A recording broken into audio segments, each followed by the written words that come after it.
Kabangers TV. Hindi matitiis ng isang magulang ang kanyang anak, ngunit kayang tiisin ng anak ang kanyang mga magulang.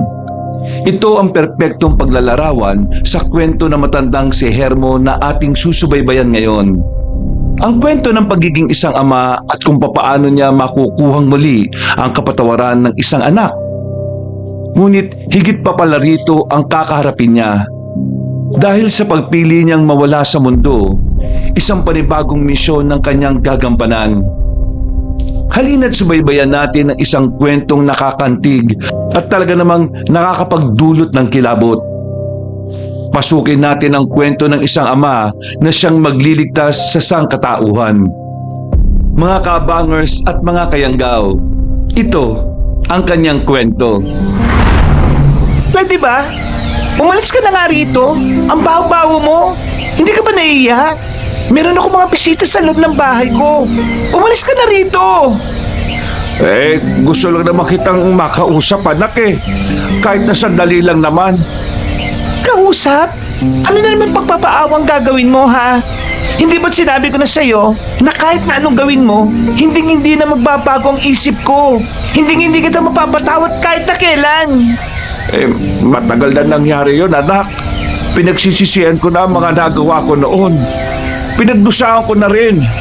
Ano bang kailangan kong gawin para mapatawad mo ko? Kailangan mong gawin? Talagang tinatanong mo ko ng ganyan? Sabihin mo lang, anak. Kahit anong gagawin ko. Mawala ka na sa mundong ito! Ano?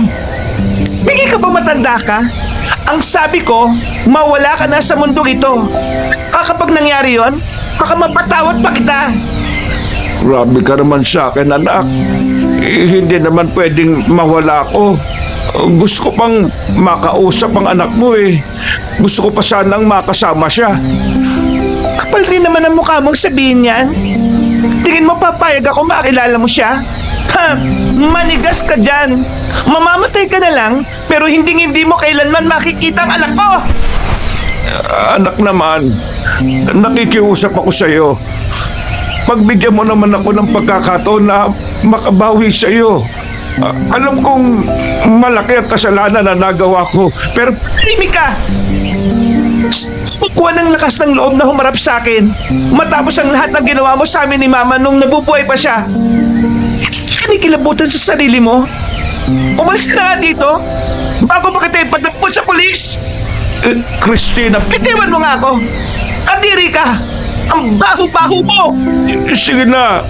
Bigyan mo lang ako ng pagkakataon na makabawi. Papatunayan ko sa iyo na nagbago na ako. Hindi mo kailanman may babalik ang buhay ni Mama. Dahil sa'yo, namatay siya. Dahil sa pagiging lasingkero mo at sugarol mo, namatay siya. May sakit ang mama mo, anak.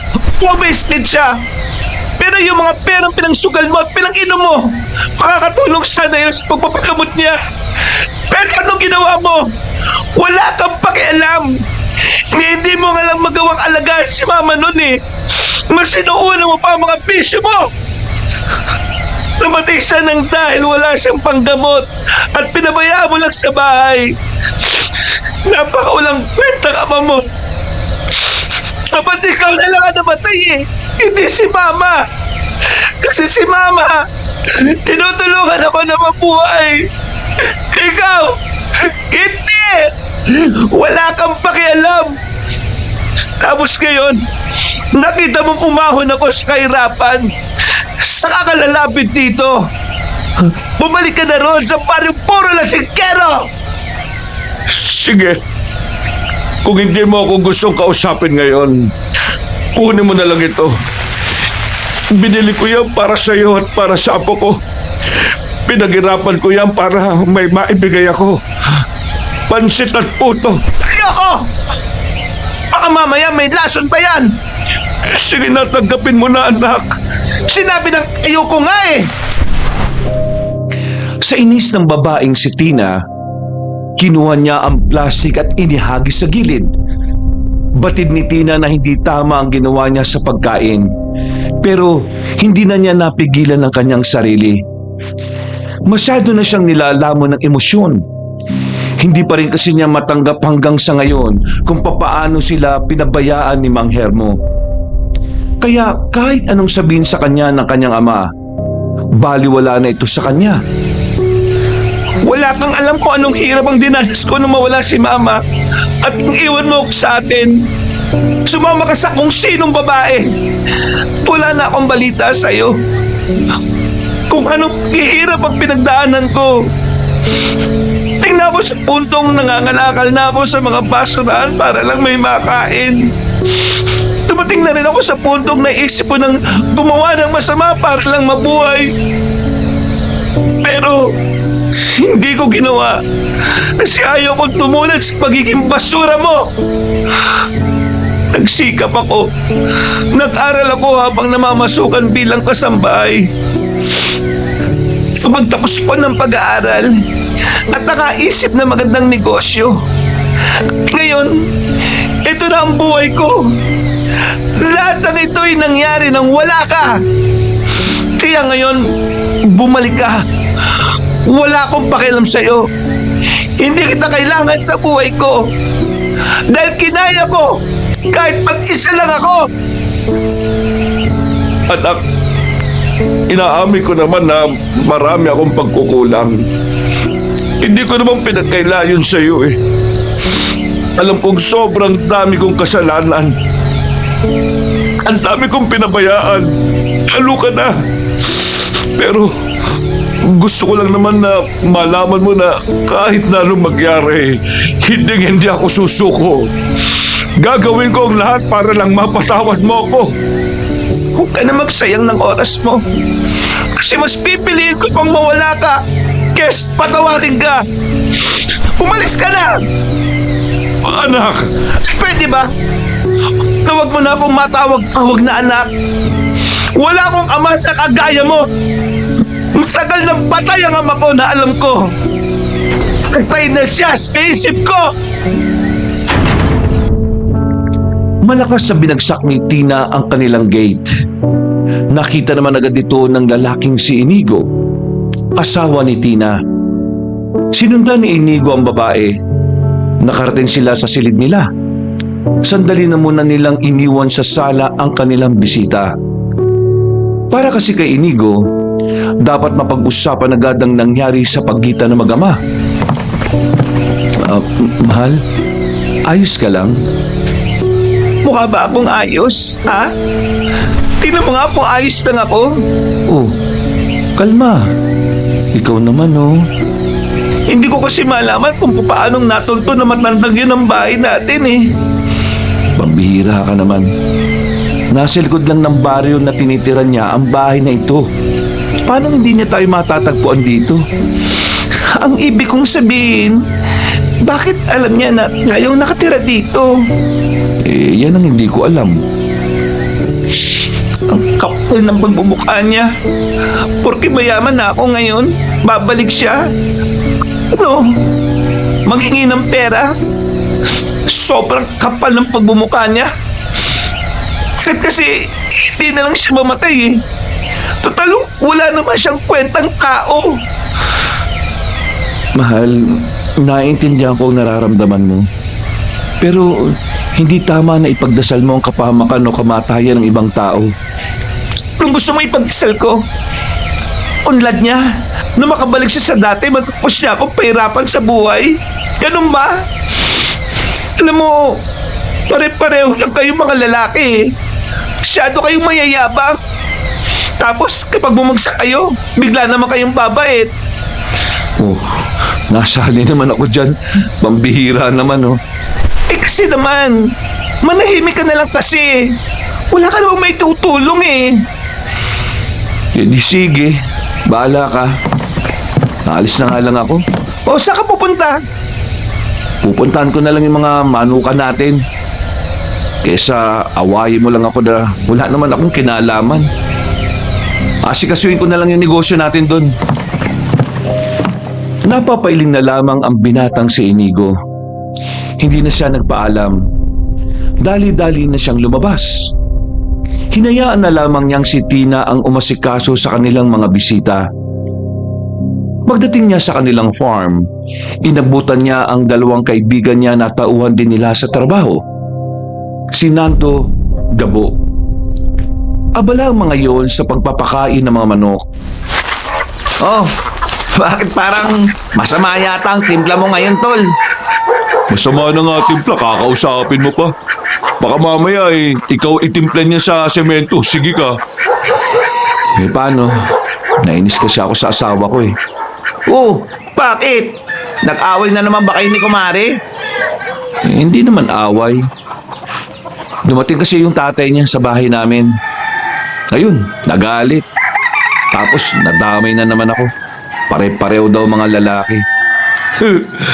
Mas magagalit si Kumari kapag nalaman niyang ikaw ang nagturo sa tatay niya kung saan kayo nakatira. Ang gusto ko lang naman kasi, magkaayos sila. Silang dalawa na lang ang magkapamilya eh. Yun lang naman. Hindi mo nga dapat ginawa yun, pre. Bakit naman hindi? Mabuti naman ang intensyon niya eh. Alam naman natin na mabuti ang intensyon ni Boss Inigo. Pero hindi niya napapansin. Nababastos na niya yung damdamin ni Kumari.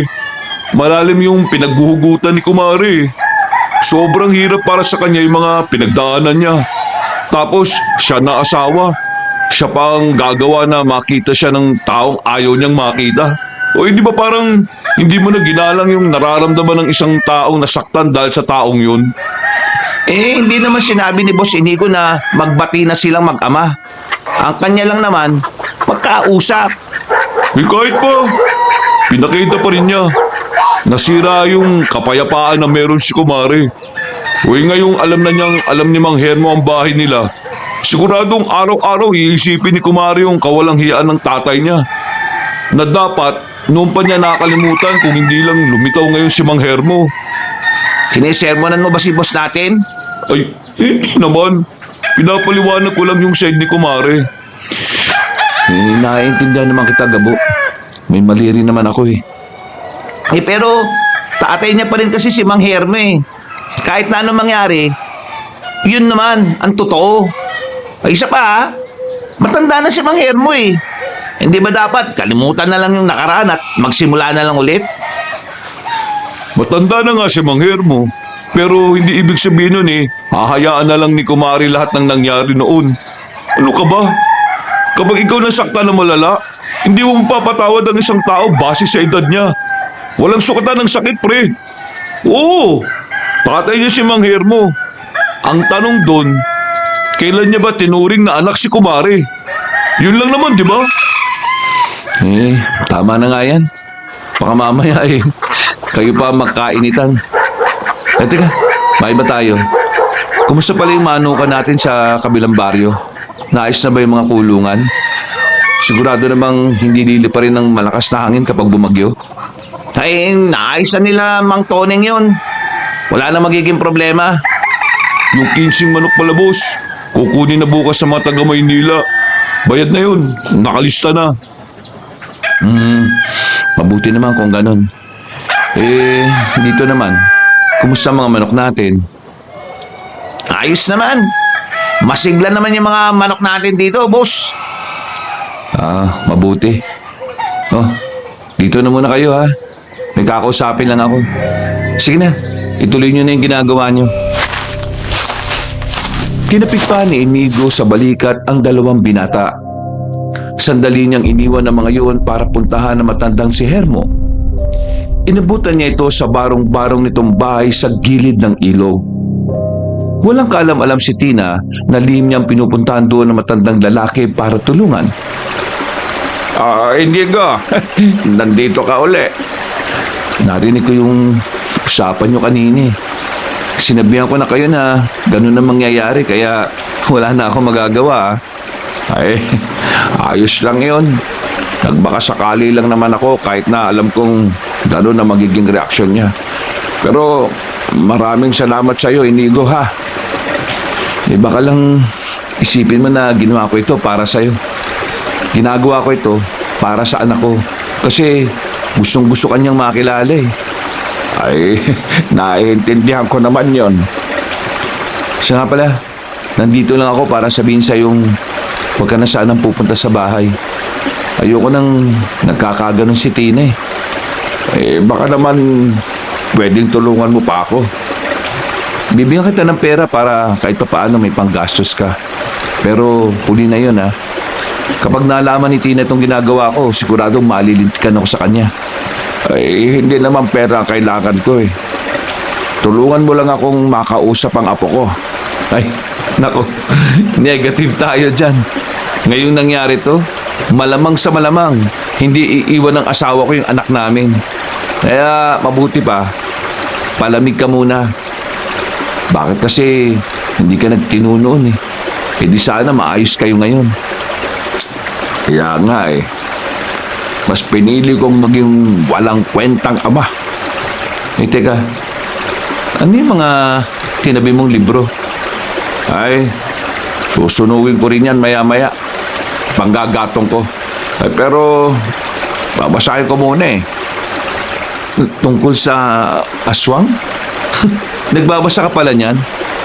Oo, nagbabasa-basa naman ako niyan. Sa katunayan yan eh, nung naninirahan ako sa bundok, nakakita ako ng aswang. Nang sabihin niyo na matandang si Hermo, ay sandaling natahimik si Inigo. Tinitingnan niya sa mukha ang matanda kung totoo ba ang sinasabi nito. Dahil kung sakaling totoo man, hindi lang pala siya ang naniniwala sa mga nilalang na yon. Bumuntong hininga na lamang ang matandang lalaki. Bumaka sa mukha nito ang kalungkutan. Matapos ang kanilang pag-uusap, ay iniwan na rin niya si Mang Hermo. Binilkan na lamang niya ang kanyang dalawang kaibigan sa manukan. Tinulungan na lamang niya ang mga yon sa pag-aayos ng iba pang kulungan. Malawak-lawak kasi ang kanilang manukan at talaga namang hindi na rin mabilang ang mga manok na kanilang inaalagaan. Mabilis na lumipas ang mga sandali. Sumapit na rin ang kinagabihan. Sakto pa na bumagsak na ang malakas na ulan. Nako! Pambira naman kasi Gapo eh. Bakit mo naman kasi iniwan sa bahay niyo yung payong natin dito? Alam mo naman ginagamit yun eh. Pasensya na, nakakalimutan ko eh. Ikaw ba boss, Inigo? Sigurado ka bang tutuloy ka pa sa lakad mo ngayong gabi? Lakas ng ulan, no? Kailangan ko makausap si Aling Amparo ngayon eh. Marami siyang ibabalita sa akin. Hindi pwedeng hindi ako magpunta sa kanya. Sasamahan na kita, Boss Inigo. Ay, hindi na. Magpahinga na lang kayo. Pagtila ng ulan, umuwi na kagad kayo ha. Magpasama ka na sa kanya, boss. Alam mo namang delikadong mag-isa sa gubat. Lalo na't mainit tayo sa mata nila ngayon. Sasama ka na ni Gabo. Ako naman dadaan ako sa bahay niya mamaya. Bahala na ako magdahilan kay kumare kung bakit ka gagabihin. Tumango na lamang si Inigo. Hindi na niya tinutulan pa ang suwestyon ni Nando. Batid niyang may punto rin naman ito. Kahit na wala silang dalang payong, sinuong nila ang malakas na ulan. Umalis si Inigo at Gabo sa manukan at pinasok ang madilim na kagubatan. May dala-dala naman silang ilaw, pero hindi yun sumasapat dahil sa lakas na rin ng ulan. Boss Inigo, anong gagawin mo kapag naalaman ito ng misis mo? Ang ano? Ang sabi ko, paano pag naalaman ito ni Kumare? Kare-kare? Anong kare-kare? Hindi kare-kare. Sabi ko, Kumare. Paano kapag naalaman niya itong tinatago mo? Hindi kita marinig na maayos eh. Ang lakas ng ulan eh. Ang bingi ang putik. Anong bingi? Oh, pero yun narinig. Ewan ko sa'yo. Binilisan na lamang ng dalawa ang paglalakad. Makalipas lang ang ilang minuto, nakarating na rin sila sa nag-iisang bahay na nakatirik sa gitna ng kagubatan. Yari ito sa bato. May malawak na bakuran at meron pang taniman sa gilid. Dali-dali silang lumapit sa pintuan para kumatok. Agad din naman itong bumukas at bumungad ang matandang babae. Ay, lintik na mga taong ito. Anong ginagawa niyo at bakit kayo nandito? Hindi man lang kayo gumamit ng payong. May usapan tayo nung nakaraan na pupunta ako ngayon eh. Alam ko, Pero kung ganito naman ang kasama ang panahon hindi mo naman kailangang ipilit. Pampihira ka naman, no? Nagsama ka pa talaga ng laman lupa. Aling Amparo naman, makapanlait. Pinapasok na sila na matanda. Binigyan na muna sila ng masusuot. Mabuti na lang at may naitabing kasuotang panlalaki si Aling Amparo. Binigyan din sila ng mainit na tsaa para matanggal ang kanilang ginaw. Pinupo na sila sa gilid at sinimulan na rin ni Aling Amparo ang kanyang sasabihin. Munti ka nang mahuli ng mga kasama natin si Asbal. Ang kaso nga lang nakatakas. May hinala mga kasama natin na nasa baryo nyo napadaan si Asbal. Doon kasi ang direksyon niya nung hinahabol siya ng mga kasama natin. Pero walang kasiguraduhan. Kaya nga ngayon, maatasan ko kayo na bantayan ang baryo ninyo. Kapag may nakita kayong kahina-hinalang tao sa baryo nyo, manmanan nyo kagad, ha? Wala pa rin bang nakakaalam sa mukha niya? Kung matanda ba siya o kagaya namin? Ang sabi ng mga kasama natin, nakatakip ang muka. Balot na balot ang katawan at mabilis siyang kumilos. Hindi nila masabi kung matanda o bata-bata pa. Kaya nga para tayong nangangapa ngayon. Mas mahihirapan pala tayo nito. Lalo na ako. Limitado lang ang galaw ko kapag nasa baryo Alam niyo namang hindi ko pa ito nasasabi kay Tina. Bakit kasi hindi mo pa sinabi sa kanya bago kayo ikasal noon? Mas nahihirapan ka tuloy ngayon. Komplikado noon Kaya nawalan na ako ng lakas ng loob. Kailan mo sasabihin? Hihintayin mo pa ba na makita kanya sa akto na pumapatay ng aswang? Hindi ko alam. Mas mabuti sigurong ilihim ko na muna.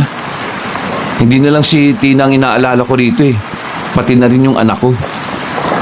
Si Asbal, malakas ang kutob ko na bubuo na siya ng grupo sa mga susunod na araw. Malamang sa malamang pagsasama-samahin niya ang mga aswang na natitira mula pa sa magkakalapit na mga probinsya. Kapag nangyari yon, mapapatagal ang pagtugis natin sa kanya. Ganun ba talaga kailap mahuli si Asbal? Hindi siya ituturing na sinaunang aswang kung madali lang siyang mapuksa. Ang pagiging mailap niya ang dahilan kung bakit hanggang ngayon ay buhay pa rin siya. Kaya kailangan natin maging maingat.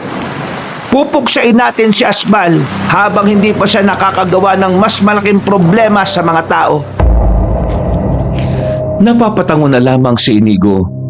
Pero sa kaloob-looban nito ay problemado na rin siya.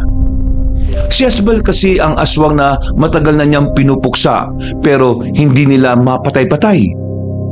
Nagkaanak na lang siya at lahat-lahat, hindi pa rin nila yon mahuli-huli. Matagal lang manunugis ng aswang si Inigo. Sa katunayan, 12 anyos pa lang siya ay gawain niya na ito.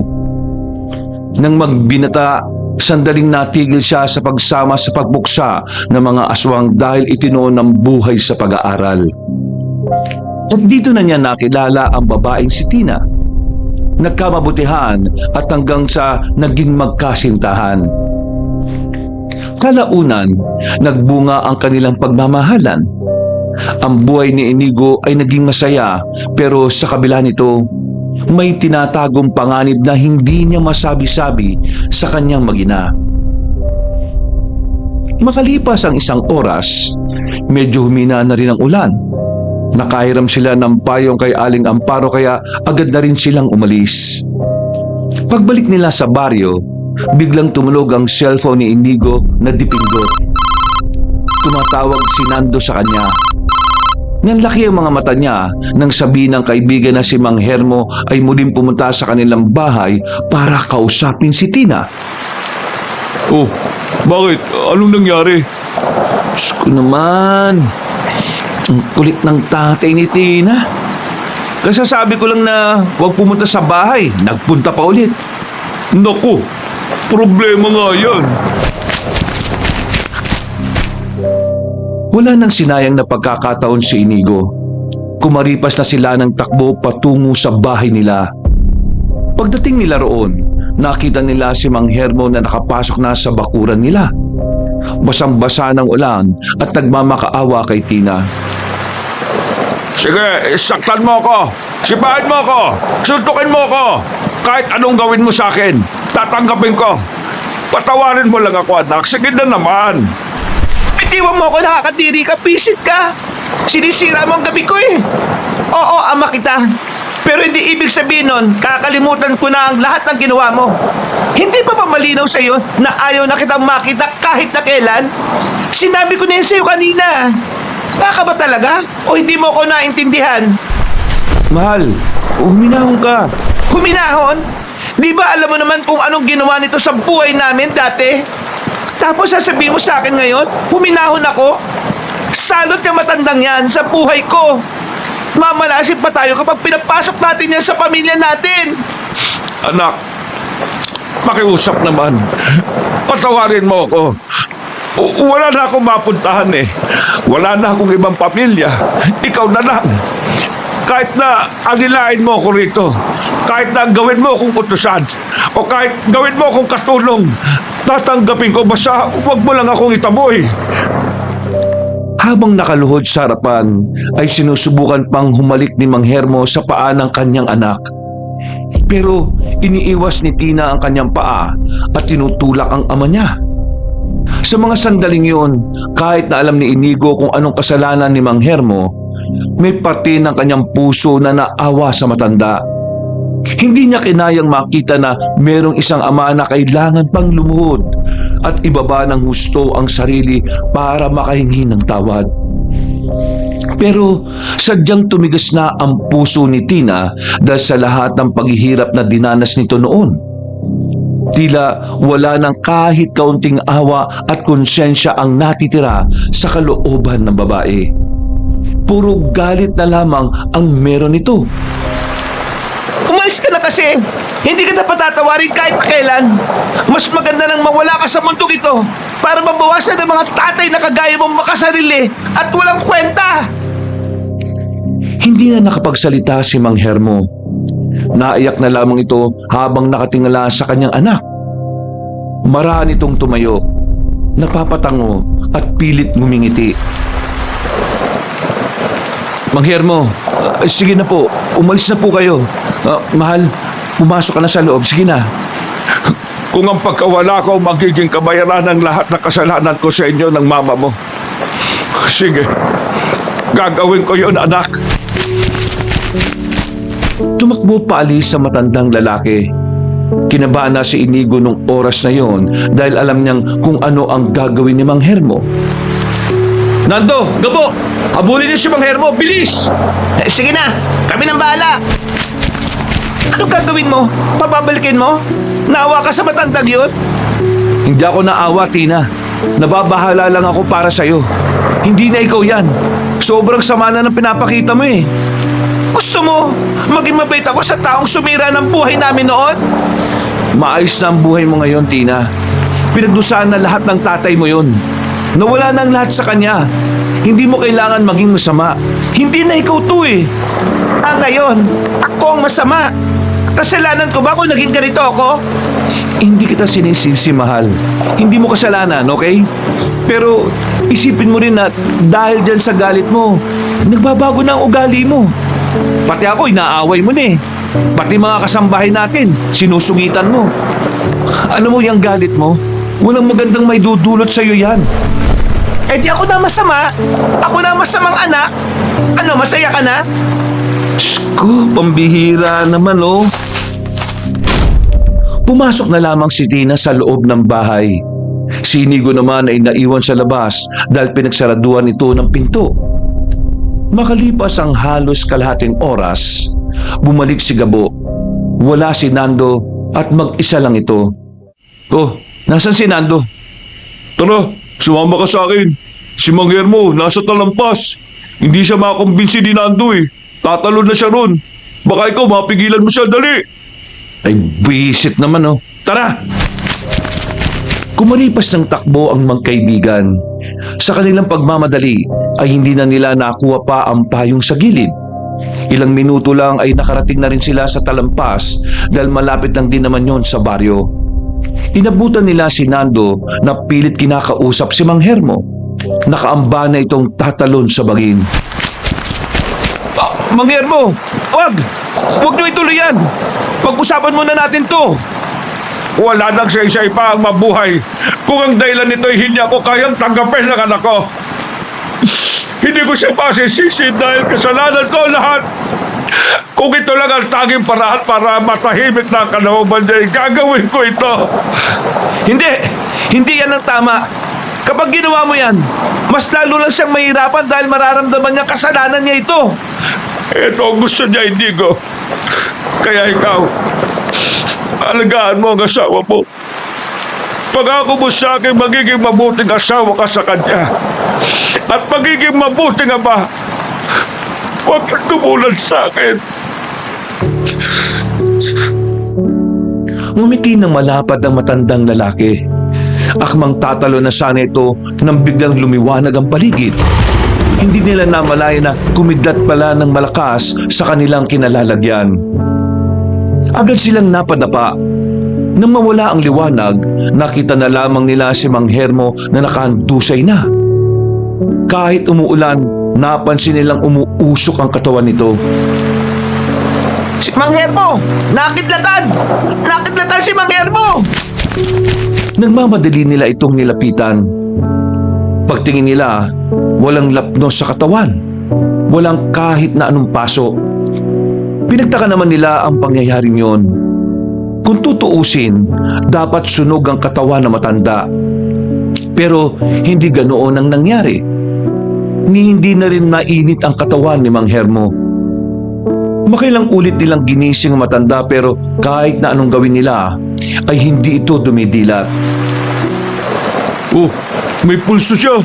Nawalan lang siya ng malay. Itakbo kagad natin sa ospital. Tinamaan to ng kidlat eh. Baka may nadali sa kanya na hindi natin nakikita. O sige, ako na papasan. Walang pagdadalawang isip na pinasan ni Inigo ang matandang si Mang Hermo. Dali-dali naman silang bumaba ng Talampas. Makailang sandali lang ay nakasakay na rin naman sila ng tricycle. Dahil malakas ang ulan at pahirap pang makadaan sa mga putikan, halos 1 oras ang tinagal nila bago sila makarating sa bayan. Inasikaso naman sila kagad sa ospital. Mga bandang 12:00 na nang sabihin sa kanila ng doktor na nasa maayos na kalagayan na si Mang Hermo. Isang himalang araw ang walang galos o kahit paso man lang. Nagtataka rin ang doktor kung talaga bang tinamaan ng kidlat ang matandang lalaki. Mabuti naman at nasa ligtas na siyang kalagayan. Akala ko talaga, katapusan na niya eh. Eh, kidlat yun eh. Hindi ba kayo nagtataka? Dapat patay na siya eh. Tama ka, kidlat nga yun. Himala ba itong nangyaring to? Nakita niyo naman kung gaano kalakas yung kidlat kanina, di ba? Kahit sinong tamaan sa atin nun, hindi na mabubuhay eh. Pero bakit si Mang Hermo buhay? At wala pang galos o lapnos man lang ha? Anong meron? Hindi kaya tinulungan siya ng mga engkanto sa Talampas? Kalukuhan. Ba't siya tutulungan ng engkanto eh? Matutuwa pa nga mga engkanto kapag namatay siya kasi magiging alay siya sa Talampas. O sige, pakibantayan muna si Mang Hermo ha. Kailangan kong balikan si Tina. Balitaan niyo na lang ako kung ano mangyayari. Tumungo na lamang ang dalawa at lumabas na rin ang ospital ang lalaki. Pasakay na sana siya ng tricycle nang maramdaman niya na parang may nakatingin sa kanya. Pasimple niyang sinuyod ng tingin ng harapan ng ospital. Sa kabilang kalsada ay nakita niya ang isang lalaki na nakatayo roon. Nakasuot ng mahaba, balot na balot ang katawan. Hindi niya rin makita ang muka. Dahil dito, ang unang pumasok sa isipan niya ay si Asbal. Hinala na yun ang aswang na kanilang hinahanap. Tinitigtikan ako ng lokong to ah. Tingnan natin. Kahit na wala siyang dalang sandata, mabilis siyang tinawid ang kabilang kalsada. Pero nakita niya agad na tumakbo ang misteryosong lalaki. Nang malapit na itong maabutan, ay bigla naman itong lumundag papunta sa itaas ng poste. Bumaba ka dyan! Ikaw talaga, Aspal, oh! Huwag kang duwag! Kalabanin mo ako, uy! Hindi nagsalita ang aswang. Tumalon na lang ito papunta sa puno, saka umalis na rin. Nawala ng pagkakataon ni Inigo na habulin yun dahil mas lalong lumakas pa ang ulan. Kaya naman, bumalik na lang din siya sa tricycle at bumiyahe na lang din pabalik sa kanilang bahay. Pero pag-uwi niya ay wala na si Tina.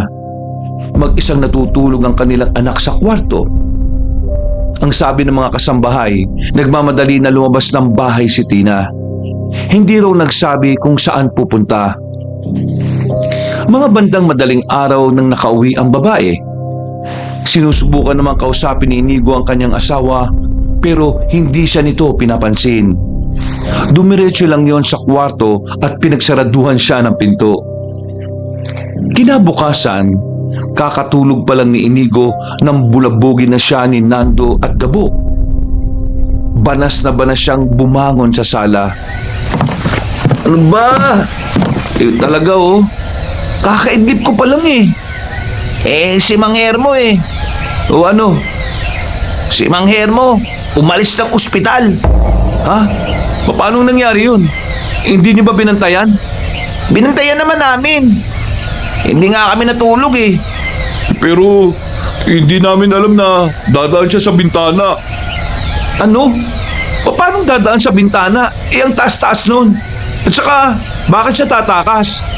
Yun nga din ang hindi namin alam eh. Habang nag-uusap sila ng mga sandaling yun, ay narinig ni Tina ang lahat pero wala itong pakialam. Umiinom lang ito ng kape sa kusina at hindi man lang nagtanong kung anong nangyari sa kanyang ama. Kahit wala pang matinong tulog, agad na bumangon si Inigo.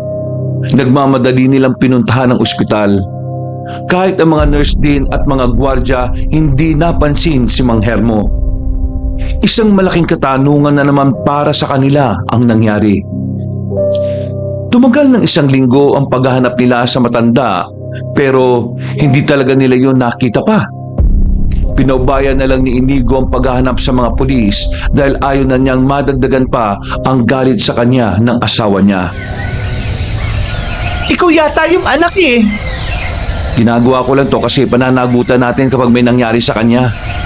Tayong linyang kasama eh. Tayo. Nanagutan.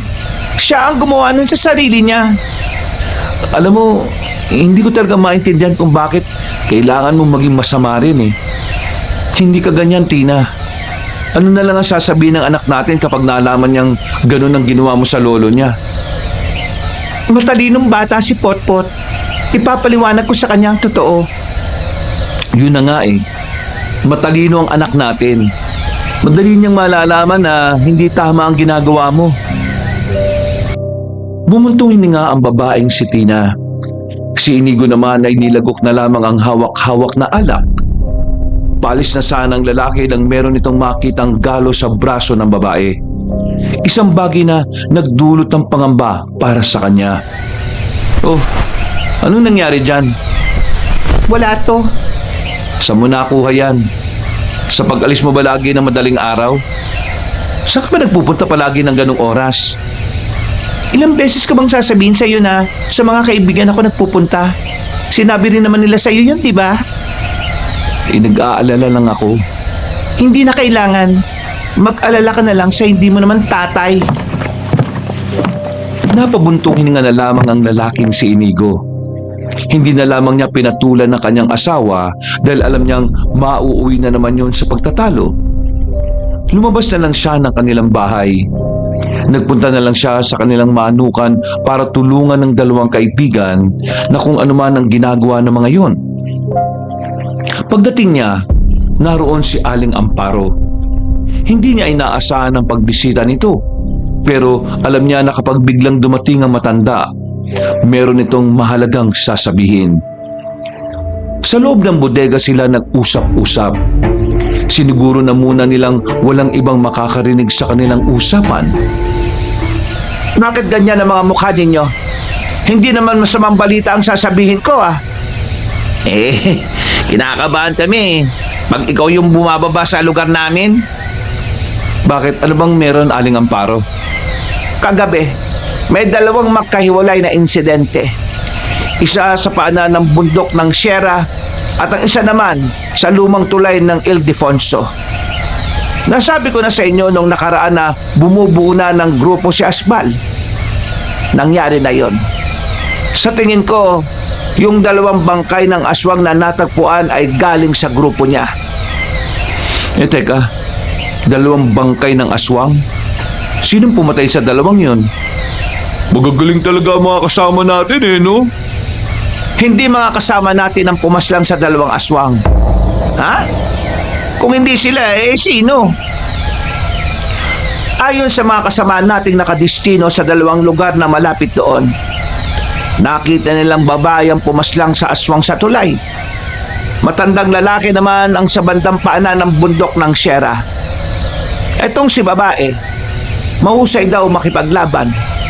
Parang biyasang-biyasa. Siya ang medyo kakaiba. Sa maniwala kayo o sa hindi to normal na tao. Sabi ng mga kasama natin, 4 na aswang daw ang kinalaban niya. At ang 4 na yon ay walang nagawa. Nakatakas ang 3. Napatay ang isa. Sobrang bilis daw ang kilos niya.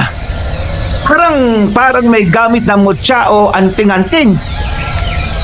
Sino naman kaya mga yan? Ngayon ko lang nabalitaan yan Dahil ngayon lang naman ito nangyari. Kung sino man sila, tingin ko kailangan natin sila makilala. Tingin ko, ang layunin nila layunin din natin. Mukhang wala silang balak na magpakilala. Dahil nang subukan lapitan ng mga kasama natin nagmamadali naman silang umalis. Anong gagawin natin yan ngayon? Di tuloy ang plano. Magmamanman lang tayo dito sa baryong ito. Ang puntirya natin, si Asbal. Pero sakaling may mga aswang na magpakita rito, huwag kayong magdalawang isip na paslangin sila. Tayo ang puntirya nila. Uubusin muna nila tayo bago nila isunod ang mga tao. Noong mga sandaling yon, ay naging palaispan para kay Inigo ang mga napag-usapan nila. Hindi mawala-wala sa isipan niya ang dalawang misteryosong pumaslang sa dalawang aswang. May parte sa kanyang utak na gustong tuklasin kung sino nga ba talaga ang dalawang yon. Para kasi sa kanya, malaki ang may tutulong nila sa kanilang misyon at pagpuksa kay Asbal. Makalipas ang ilang araw, kahit papaano ay nagpapansinan na rin si Inigo at si Tina. Hindi na lamang nila pinag-usapan ng matandang si Hermo para wala ng pagtalunan. Papa! Oh, kumusta ang school mo, anak? Ayos naman po ang school namin. Papa, school pa rin naman siya. Ay sus, piloso po ka talaga, anak ko. Ang ibig kong sabihin, kumusta naman ang pag-aaral mo ngayong araw? Ayos naman po. Ginawa mo ba ang mga pinagagawa ni teacher? Opo, mama. Pero kanina po, meron po akong nakausap na matandang lalaki sa tapat ng school Nagkatinginan na mag-asawa. Hindi man nila sabihin, batid nilang si Mang Hermo kagad ang pumasok sa kanilang utak. Hinawakan ni Tina ang magkabilang balikat ng anak. Maiinis na sana siya pero nagulat siya sa sinabi ni Potpot. Mahaba po ang buhok niya, tapos malaki po ang mga mata, tapos malansa po. Nanlalaki ang mata ni Inigo nang marinig ang sinabing yun ng kanyang anak. Kinabahan siya. Agad na dumaloy ang takot at pangamba sa kanyang sistema. Kung tama ang hinala niya, nilapitan ng aswang si Potpot. Kaya naman, hindi na siya mapakali. Pero kailangan niyang kumilos ng normal dahil hindi pwedeng makahalata ang asawa niya sa pagiging manunugis niya. Wala ba siyang sinabi sa iyo, anak? Natandaan mo ba yung mukha niya? Opo, natandaan ko po. Ang sabi niya nga sa akin, Kumusta ko raw siya sa iyo eh. Kasi nitong nakaraan daw po, nagkausap daw po kayo. Galit ka nga raw po sa kanya eh. Akala niya raw po nagbibiro lang kayo. Pinagpawisan ng malamig ang lalaki. Hindi na niya kailangan pang mag-isip kung ano-ano. Kumpirmado na niya ang nakausap ng kanilang anak ay ang aswang na si Asbal. Dito na niya nalaman na matanda na ang aswang na matagal na nilang gustong paslangin. May nakaaway ka ba nung nakaraan? Nakaaway? Bakit naman ako may makakaaway? Wala. Baka si paring Alan lang ang sinasabi niya. Isa sa mga naging customer natin sa Manukan. Ganun talaga yun eh. Mapagbiro. Siguraduhin mo lang Ayoko madami ang anak natin sa mga nakakaalitan mo. Oo naman. O anak, doon ka na muna. Magpalit ka na ng suot mo at maya-maya maghahapunan na tayo. Napalunok na lang ng laway ang lalaki. Kinakabahan na siya sa pwedeng mangyari.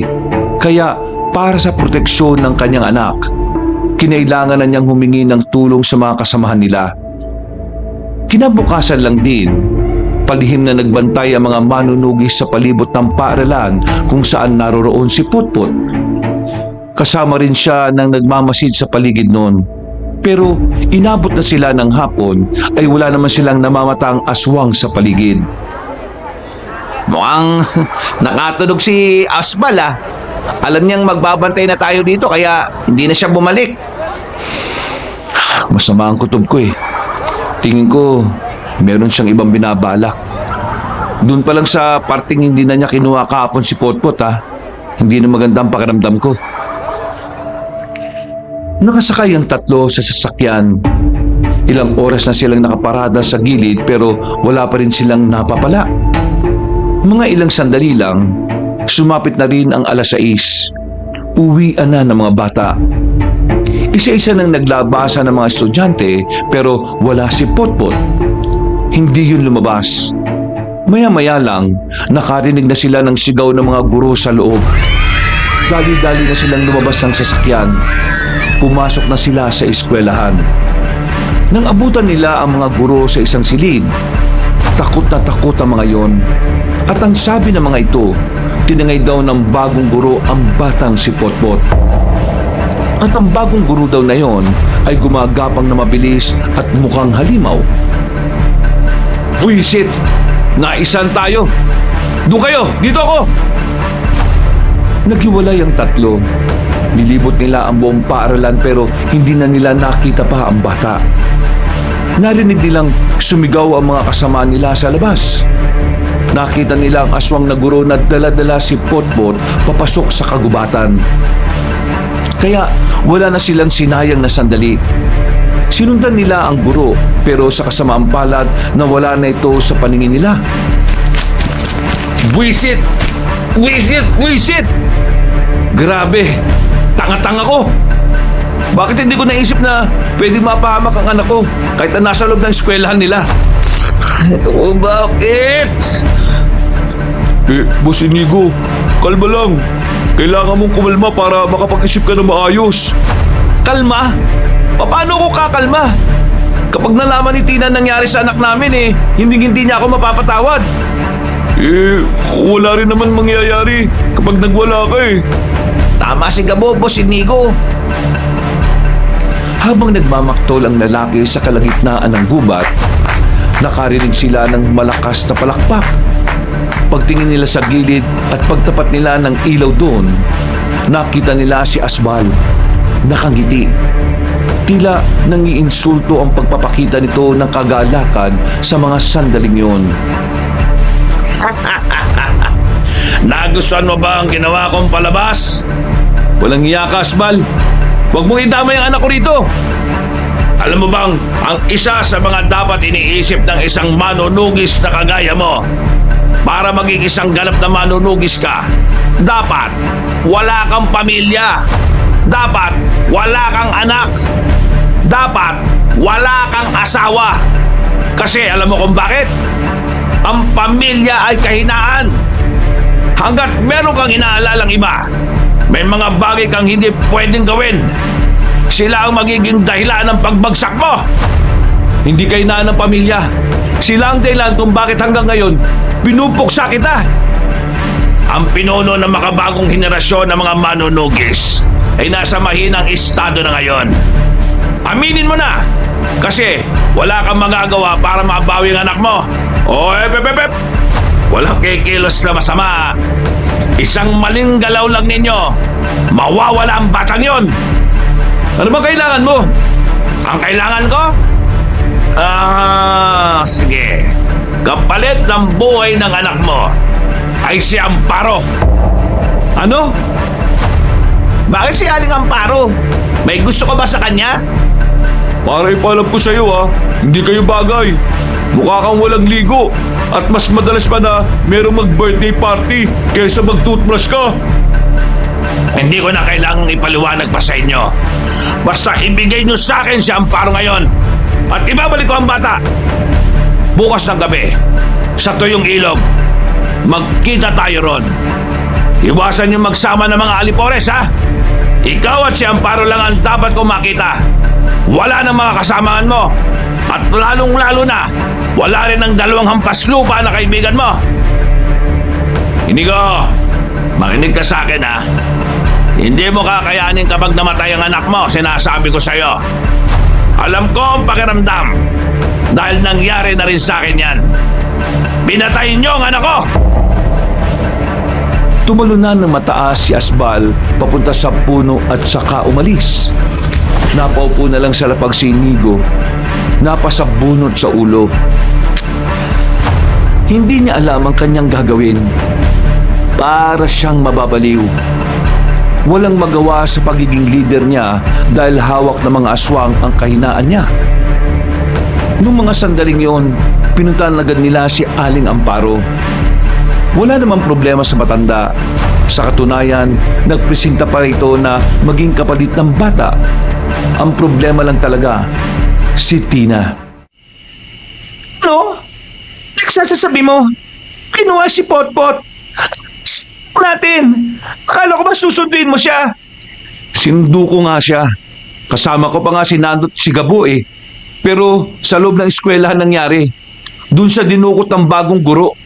Pagpasok namin sa loob, wala na. Diyos ko naman, oh. Nandun ka na pala eh. Wala ka nagawa. Inigo naman. Kaysa isanap natin yun. Alam mo kung anong hirap ang dinanas natin para lang mabuo si Potpot. Tapos, pinabayaan mo lang ng ganon. Hindi ko nga pinabayaan. Wa mo, makukuha ba siya kung hindi mo pinabayaan? Ano bang gusto mo? Tabihan ko ang anak natin sa loob ng room nila? Kung kinakailangan na gawin mo yon, oo. Kung talagang mahalaga siya sa'yo. Sinasabi mo bang hindi mahalaga sa akin ang anak natin? Anong tingin mo? Ikaw lang ang nagmamahal sa anak natin? Pwede ba umayos-ayos ka nga, Tina? Ikaw ang umayos. Kung sana, tinuon mo na lang ang atensyon mo sa anak natin, hindi sana walang mangyayaring ganito. Pero mas nagsayang ka pa ng oras sa kakahanap sa tatay kong walang kwenta kaysa sa protekta sa anak natin eh. May paraan na ako para mabawi si Potpot. Kung wala kang may tutulong, manahimik ka na lang, pwede ba? At dumito ka sa bahay? Total, wala ka rin namang magagawa eh. Hoy, magdahan-dahan ka sa sinasabi mo, Inigo. Hindi mo alam kung anong kayang gawin ng isang ina. Sa halip na makipagtalo, ay hinayaan na lang ni Inigo na magsalita ang kanyang asawa. Alam niyang wala rin namang mangyayari kung pati silang dalawa ay magkakagulo. Noong gabing yun, tila hindi uso ang tulog para sa lalaki. Kahit nasubukan niyang ipikit ang kanyang mga mata, naiisip niya pa rin si Potpot na nasa kamay ng mga aswang. Lumabas na lamang siya ng silid niya. Sakto naman na dumating si Nando at Gabo. May dalang alak ang dalawa. Sabi ng dalawa, mas kakalma ang utak ni Inigo kung iinumin niya ang alak na yon. Naging epektibo naman yon dahil makalipas lang ng isang oras, agad na rin namang nakatulog ang lalaki. Kinabukasan, maaga pa lang ay pinuntahan na niya ulit si Aling Amparo. Wala na siyang pakialam kahit na masakit pa ang kanyang ulo. Meron na kami napag-usapan para hindi tayo lugi mamayang gabi. Lilinlangin natin ang mga aswang para maibalik ang anak ko. Pero kailangan hindi ka rin nila makuha, Aling Amparo. Hindi. Huwag kayong gagawa ng kahit na anong plano para dinlangin ang mga aswang. Lalo na si Asbal. Hindi siya tanga. Sa gagawin mong yan, mas lalong malalagay sa alanganin ng buhay ng anak mo. Pero, hindi ka rin naman namin pwedeng hayaan na lang, Aling Amparo. Ikaw ang tagapayo naming lahat eh. Ikaw lang naman ang natitirang miyembro ng unang henerasyon ng mga manunugis. Ano naman? Anong ano naman? Matanda na ako. Marami-rami na akong nagawa sa mundong ito. Kung ito na ang huli ng aking buhay, malugod ko itong tatanggapin. Kasi hindi naman ako mawawala ng wala lang. Gagawin ko ito para sa isang buhay na alam kong mas marami pang tatahakin. Patawarin mo ako, Aling Amparo. Kung hindi sana ako nagpabaya sa anak ko hindi mo na sana kailangan pang gawin to. Dukutin man nila o hindi ang anak mo, puntirya pa rin nila ako. Sa katunayan ako ang uunahin nila kaysa sa inyo.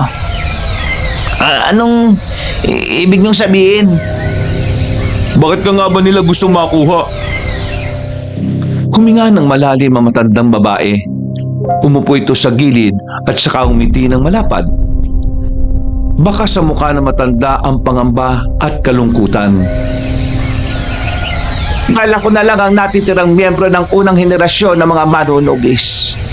Ako na lang ang nag-iisang nakakaalam kung paanong hindi na sila tatablan ng kahit na anong pangontra. Teka, paano mangyayari yun? Isa sa mga dating miyembro ng mga manunugis ang nakatuklas ng paraan para ang mga aswang ay hindi natablan ng kahit na anong pangontra. Naisulat niya sa papel at nalaman namin yon. Kaya niya pala gustong gawin yon dahil meron siyang balak na maging aswang.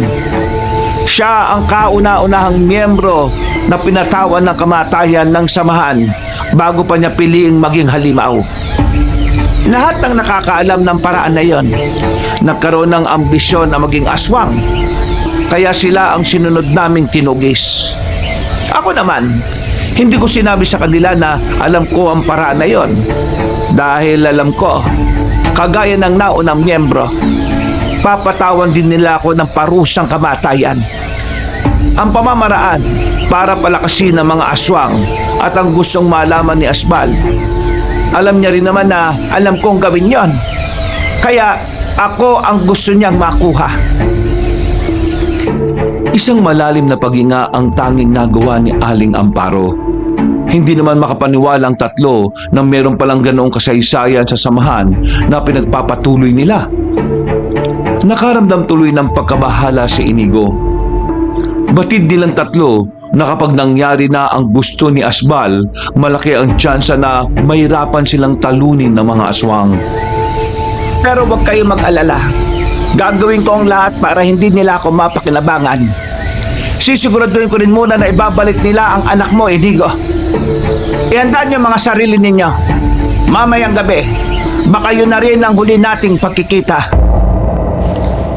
Malapad ng ngiti na naman ang pinakita ni Aling Amparo.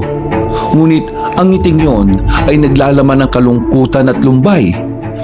Mas lalo tuloy na konsensya ang lalaking si Inigo. Pakiramdam niya pa rin ay kasalanan niya ang lahat kung bakit may buhay na kailangang isugal. Mabilis na lumakad ang mga oras. Sumapit na rin ang kinagabihan. Handa na rin si Inigo at Aling Amparo. Habang ang iba naman nilang kasama ay hindi makakasama. Susundan kasi nila ang gusto ni Asbal na dapat silang dalawa lang ang makikita sa tagpuan. Malapit na tayo sa tuyong ilog, Inigo. Bakit hindi yata kita naririnig na nagsasalita? Sinisisi mo pa rin ba ang sarili mo sa mga nangyayari? Hindi ko maiwasan Wala kang kasalanan. Hindi mo ginusto ang nangyari. Walang may gusto.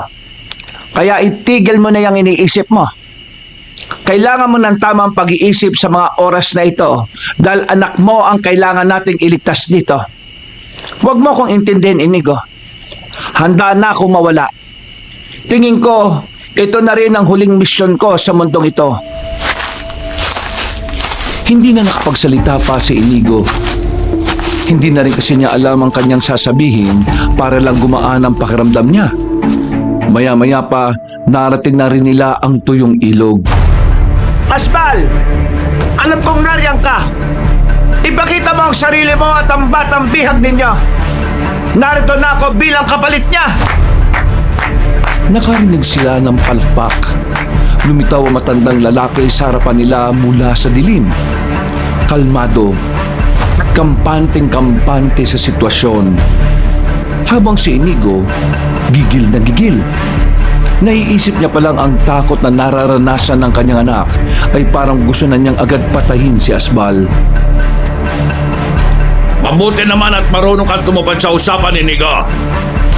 Dinala ko na rito si Aling Amparo. Wala rin na mga kasama namin kahit nasuyurin niyo pa ang kagubatan. Wala kaming kasama. Kaya nasa ang anak ko? Ilabas mo siya! Ha! Marunong din naman akong tumupad sa usapan. Suminga si Asbal. Ilang sandali lang ay lumapit ang dalawang aswang na bitbit ang batang lalaki na merong tapal sa bibig. Kahit na hindi makapagsalita si Potpot, ramdam ni Inigo kung gaano ito natatakot sa mga nangyayari. Anak! Huwag ka mag-alala! Nandito na si Papa! Huwag ka matakot! Hindi kita pababayaan! Wow! Napaka madamdami naman ang tagpong ito! Ibigay mo na ang bata at kusa akong lalapit! Hindi naman ako kahapon lang inire sa mundong ito, Amparo. Hindi ako papayag ng ganyan. Sige, sabayan na lang. Ibibigay mo ang bata at lalapit ako kagad. Tumawa ng malakas si Asbal, pero pumayag din naman ito sa gusto nila. Marahang inilapit ng dalawang aswang ang bata. Nang makalapit naman si Aling Amparo ay agad naman itong dinakma ng dalawang aswang at hinila. O yan! Sumunod na ako sa usapan. Binigay ko na ang anak mo. Walang labis, walang kulang. Huwag ka na matakot, anak. Nandito na si Papa. Papa, nakakatakot po sila. Alimaw po sila. Hindi mo na kailangang matakot, anak. Kapag kasama mo ako, walang mangyayaring masama sa'yo. Naintindihan mo? Potpot, magpapakabait ka palagi sa papa at mama mo, ha? Parang kinurot ang puso ni Inigo nang makitang hawak na ng mga aswang ang matandang babae. Pero nakangiti yun sa kanila. Ngiting hindi man lang makikita ng kahit na kaunting pagsisisi. Inigo! Tumupad ako sa usapan natin, ha? Pero meron tayong hindi napag-usapan at napagkasunduan. Anong pinagsasasabi mo? Wala sa usapan natin ang pauuwing ko kayo ng buhay! Bigla na lamang lumabas ang iba pang aswang sa gilid-gilid. Noong mga sandaling yon, kinabahan na lalo si Inigo. Alam niyang hindi na talaga sila makakauwi ng buhay ng anak niya. Naisahan sila ni Asbal. Sumunod kami sa gusto mo, Asbal. Pauwin mo ang mag-ama ng ligtas. Ang pinakamalaking pagkakamali na ginawa ninyo ay magtiwala kayo sa isang aswang na kagaya ko. Hindi ko nakasalanan kung ano man ang nangyayari ngayon. Dahil kayo mismo ang gumawa sa sarili niyong kabalaran.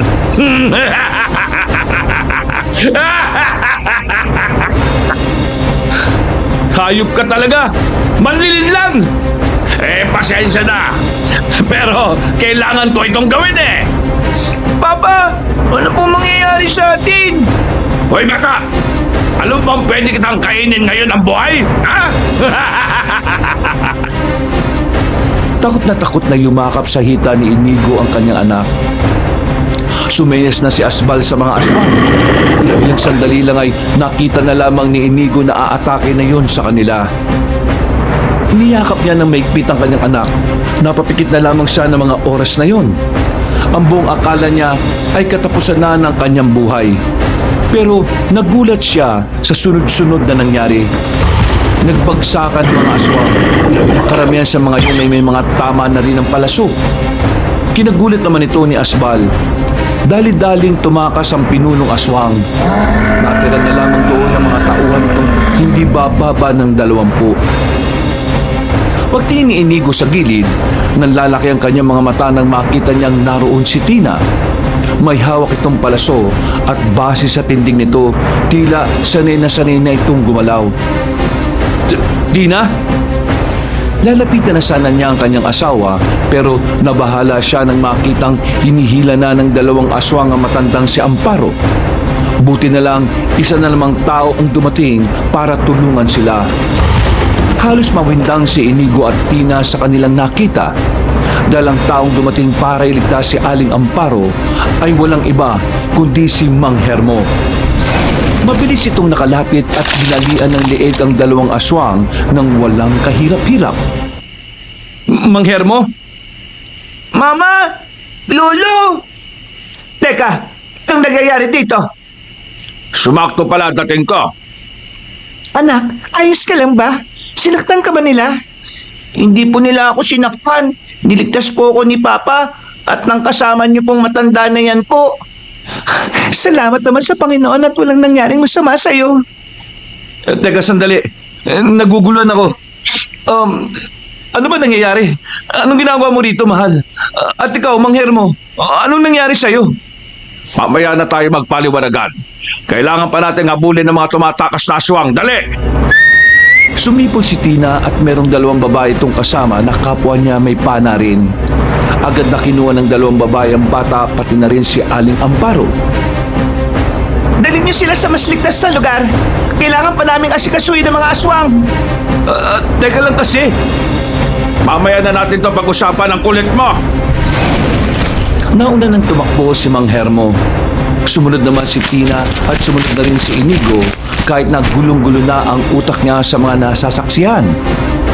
Akala niya nung una nananaginip siya, pero hindi. Totoong nakikita niya si Tina at Mang Hermo na kasama niyang lalabanan ng mga aswang. Sandali lang. Bakit? Huwag kayo maingay. Pumikita matandang lalaki.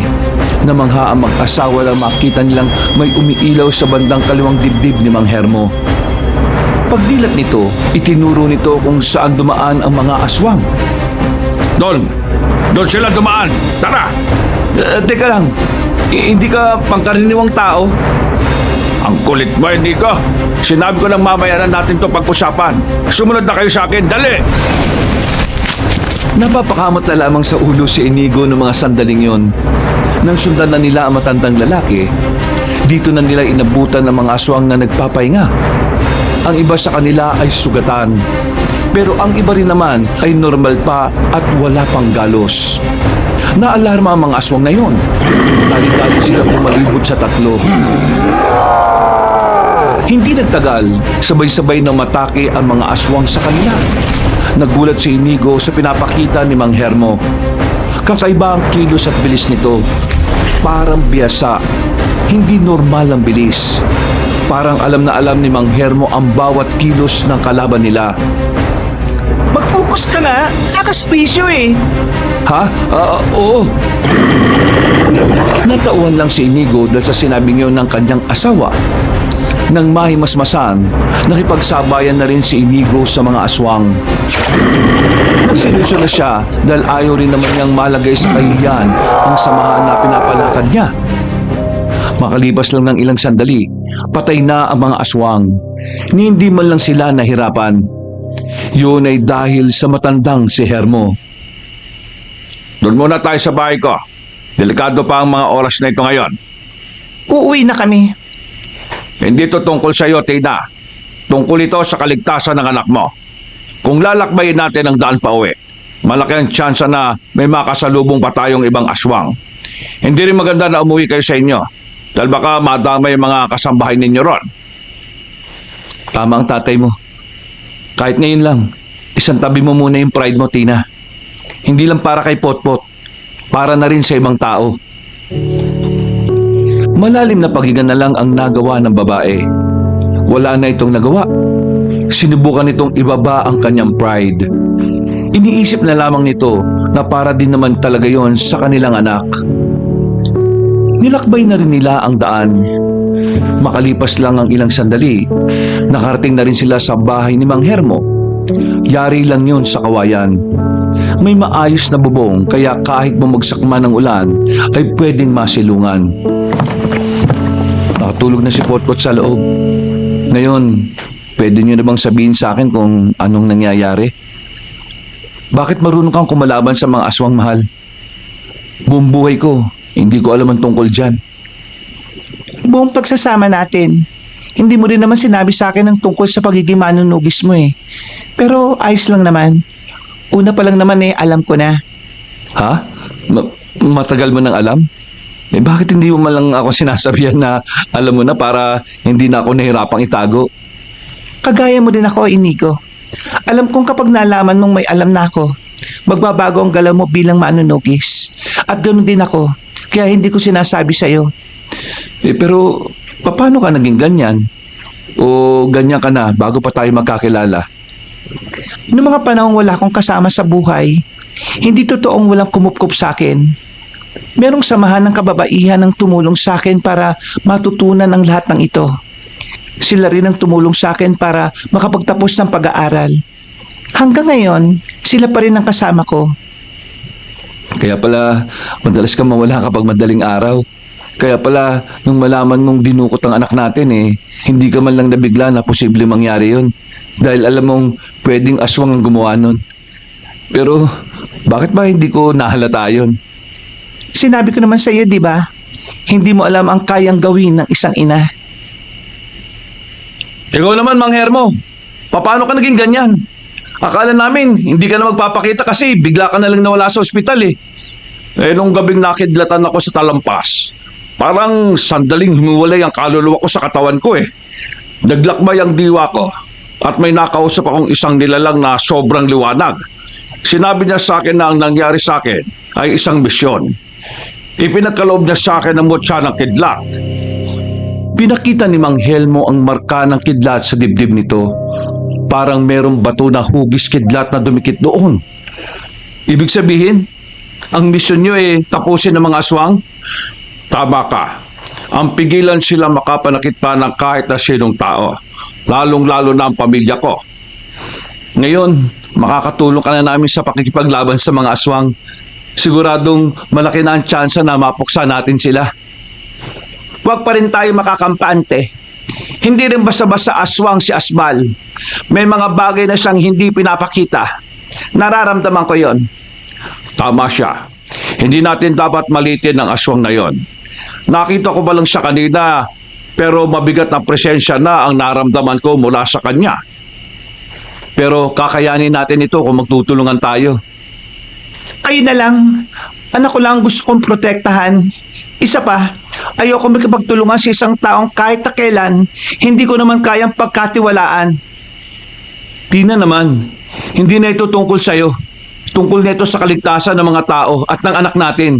Nakita mo naman kung anong kayang gawin ng tatay mo kanina, di ba? Makisama ka naman. Huwag mo na siyang pilitin, Inigo.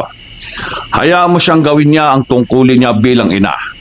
Hindi natin siya pwedeng husgahan kung ang tanging iniintindi niya lang ay ang inyong anak. Basta ang tatandaan nyo na lang iisa lang naman ang layunin natin. Yun ay ang matalo ang mga aswang at tuluyan na nating makamit ang katahimikan. Kahit na papaano, hindi naman na lumaki ang pagtatalo nung sandaling yon. Nanahimik na lang si Tina at sinamahan na lang ang anak na natutulog sa loob ng kubo. Kinaumagahan na sila umalis doon. Nakabalik sila ng ligtas sa bahay nila. Ganon din naman ang matandang si Amparo. Pero dahil nga inaasahan nilang maaaring gumanti ang mga aswang, pinadala na muna ng mag-asawa ang batang si Potpot sa mga magulang ni Inigo. Buong maghapon na yon ay nilaan lamang nila sa paghahanda. Sigurado ka bang hindi ka sasama sa kuta namin? May sarili akong grupo, Inigo. Hindi ko kailangang sumama sa inyo. Sana matapos na ang lahat ng ito, no? Para makita ko na rin yung dating ikaw. Yung ngumingiti na masaya. Ngumiti na lang ng papilit si Inigo at agad na ring naglakad palabas ng bahay. Pinuntahan niya ang mga kasama niya. Pansamantala na muna nilang pinahawak sa iba ang kanilang mga negosyo. Dahil para sa kanila, baliwala ang mga negosyo kung patuloy namang nanggugulo ang mga salot na nilalang. Mabilis na lumipas sa mga oras, kumagat na rin ang dilim sa paligid. Nagtataka naman ang mga tao nung sandaling yon dahil sa ginagawa nilang pagronda sa mga baryo. Nagdudulot na kasi sila ng takot sa mga tao dahil sa mga sandatang daladala nila. Mabuti na lang ay nagawa nilang paliwanagan ng mga tao. O yung iba, pumunta sa dulong banda ng baryong ito. Yung iba naman, dito sa gitna. Kami ang tatao sa bungad.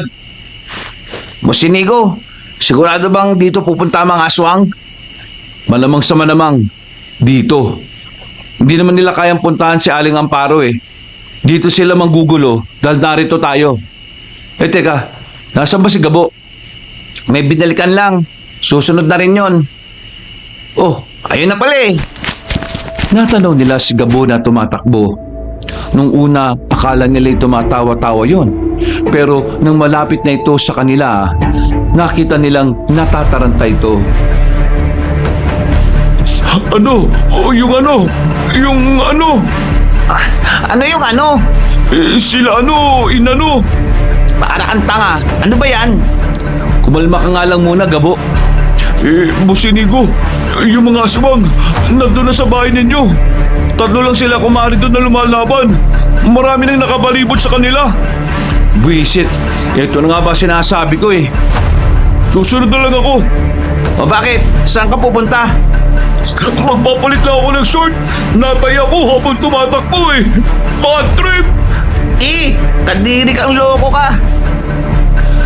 Wala nang sinayang na oras si Inigo. Kumari pa siya ng takbo pabalik ng kanilang bahay. Malayo pa nga lang, nakita na nila ang mga aswang na hindi magkandaugaga sa harap at sa loob ng bakuran nila. Bumunot kagad ng palaso si Inigo at Nando. Pinukulan nila ng palaso ang mga aswang. Nang makakuha na rin ng pagkakataon, ay nagawa na rin nilang makapasok. Sinamahan nila sa pakikipaglaban si Tina. Ginagawa niyo dito? Problema ito ng sumaan namin. Patanong-tanong ka pa? Malamang nandito kami para tulungan kayo. Halata namang hindi nyo kaya eh. Nang dumating na rin ang ibang kasamahan nila Inigo, ay nagkanda labo-labo na. Nagsimula ang sagupaan sa pagitan ng mga manunugis at aswang. Hinila naman agad ni Inigo ang kanyang asawa nang makita nitong dumudugo na ang kaliwang braso nito. Pa, kaya ko pang lumaban. Alam kong kaya mo pa, pero kailangan mo na nating tapalan tong sugat mo para tumigil ang pagdurugo. Pa! Pwede ba? Umayos ka nga. Wala na sa lugar yung pagiging matigas ang ulo mo ah. Tatapalan natin ang sugat mo at hayaan mo muna natin silang makagulo-gulo sa labas. Wala nang nagawa pa ang babaeng si Tina. Hindi na rin umubra ang pagiging maldita nito. Matapos matapalan ng sugat ni Tina, napansin nilang umatras na ang mga aswang. Pero may mangilan-ilan na rin napatay ang hanay ng mga manunugis. Kailangan na natin bumalik sa baryo. Inaatake na sila ron ng iba pang mga aswang. Huwag ka na muna nga alis dito, mahal ah. Kahit na anong mangyari, huwag kayong aalis. Magpahinga muna kayo. Bumalik sila Inigo sa baryo. Pagdating nila roon, ay nagkakagulo na ang lugar nila. Sumali na nga rin ng ibang residente na mas piniling lumaban kaysa mamatay ng walang kalaban-laban. Noong mga sandaling yon, hindi pa rin nila nakikita si Asbal. Pati si Mang Helmo ay hindi pa rin lumilitaw. Pero hindi na nila yun inintindi pa. Tinuuna muna nila ang atensyon sa mga kalaban nila. Wisit ka! Nagpalit ka pa ng short, amoy tae ka pa rin! Paano makakapagpalit?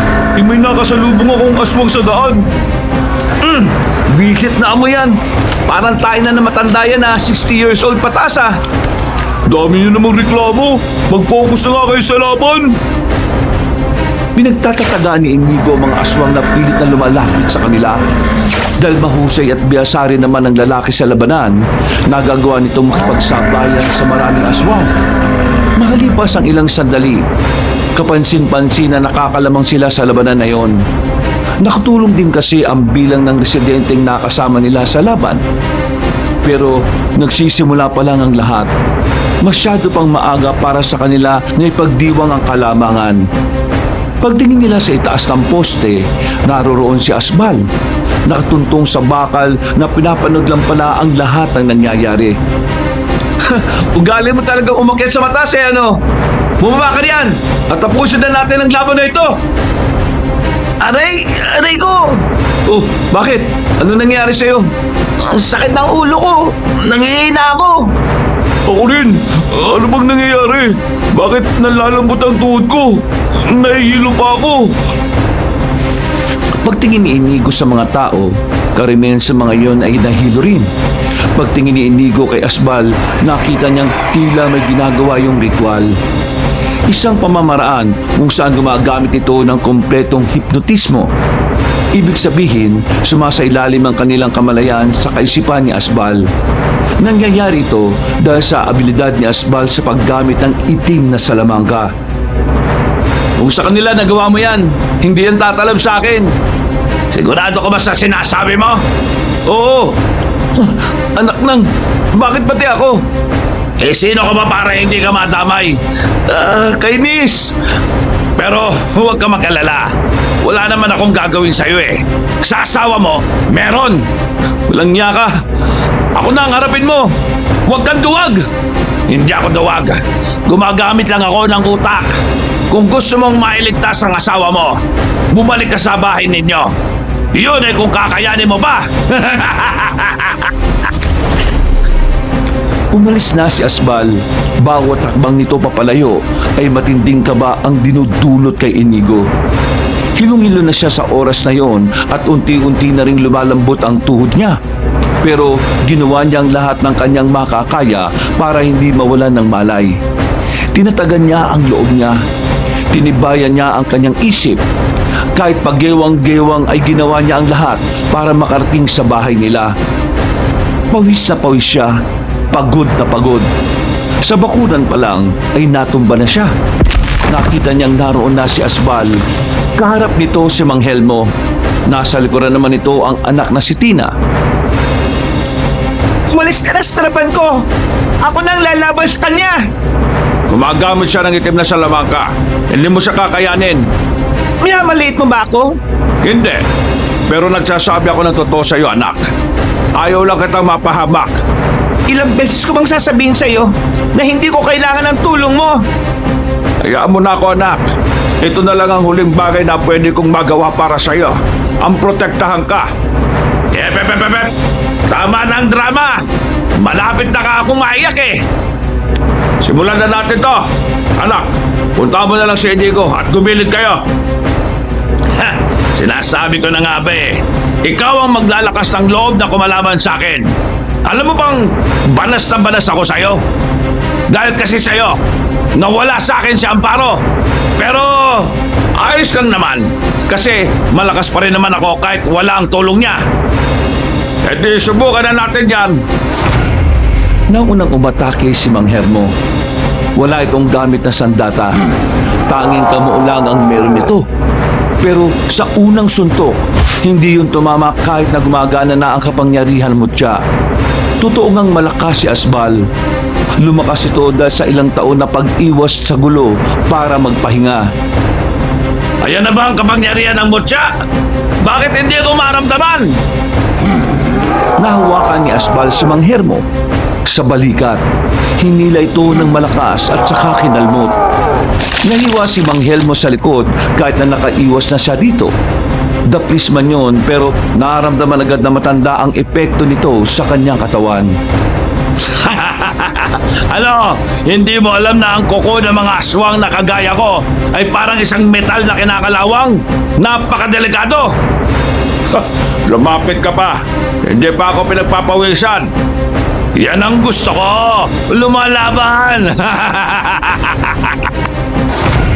Noong mga sandaling yon, nagtataka sila kung bakit parang hindi na magamit ni Mang Helmo ng maayos ang kapangyarihan ng mutya.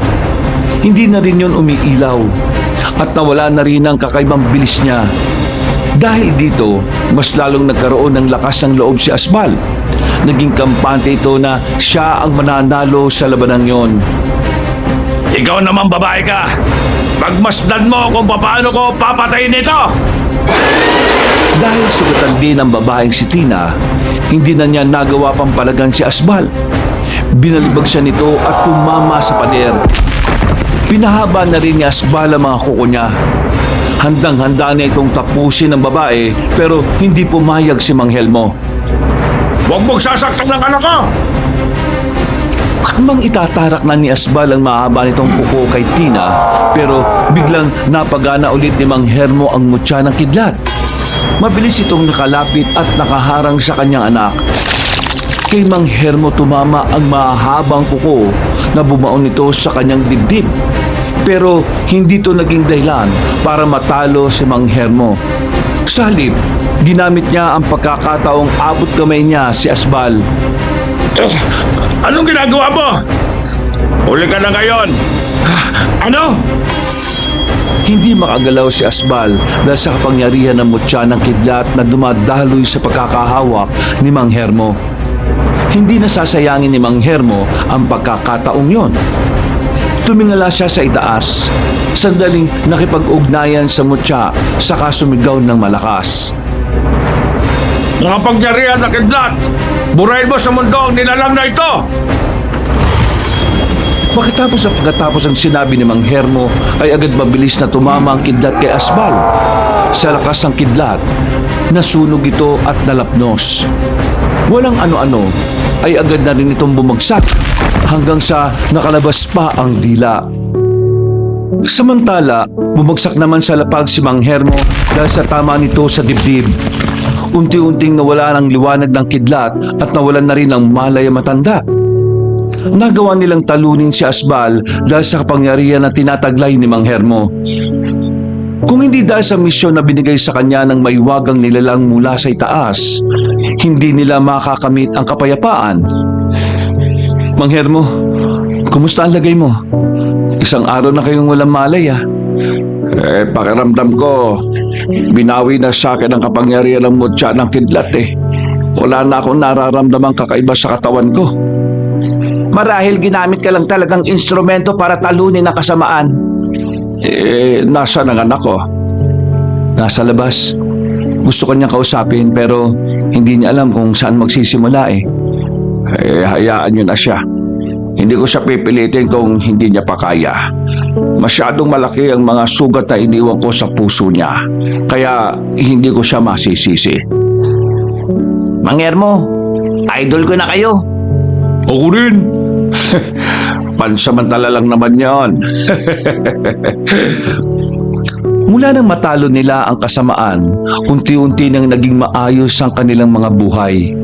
Si Aling Amparo ay nagpatuloy sa kanyang misyon bilang tagapayo ng mga manunugis.